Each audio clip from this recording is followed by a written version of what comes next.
এই যে সেই যে ভুক্তভোগী চাচা, অনেকে চাচারা দেখতেন। আসসালামু আলাইকুম ভাইজান, ভালো আছেন? ওয়ালাইকুম সালাম। আল্লাহ পাক ভালো। চাচা, আপনি যে যে জায়গা সম্পদের ব্যাপারে ভুক্তভোগী, জি। এটা কি আপনার আত্মীয় স্বজনের ভিতরেই? হ্যাঁ, আত্মীয় বুঝি।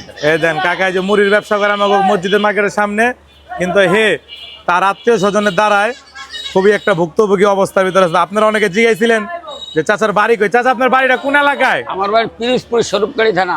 পিরোজপুর স্বরূপকারী থানা। হ্যাঁ। কোন গ্রাম, ইউনিয়ন কি? এনারে বলদেন ওয়ান। কি ইউনিয়ন? বলদিয়া। যারা থাকেন হেরা হয়তো চিনেন। তা আপনি জায়গা কি ফিরত মিরত পাইছেন? পাইছে মানে যেটু খাইতে অল্প আছে ভিতরে। অল্প আছে ভিতরে, মানে এটি দেয় না? দেবে। দিব, কিন্তু একটু জোর খাড়ায় বেশি। জোর খাইয়া। যাক আল্লাহ, তুমি এই জোর খাড়ায় যারা এগুলো তুমি খাড়ায় আলাও। তাহলে চাচাটা মুড়ি বানান, এটা মুড়ি বানান। চাচার কাছ থেকে আজকে একটা কলজাপুরা মুড়ি লমু। দেখেন চাচার কলজাপুরা মুড়ি। চাচা বেশি কিছু দিয়েন না, 50-এর একটা প্যাকেজ বানান আজকে। আজকে মাল কম আছে আমার কাছে, 50-এর প্যাকেজ। দেখেন ভাই, আমি গরিব মানুষ ভাই, কি করুম।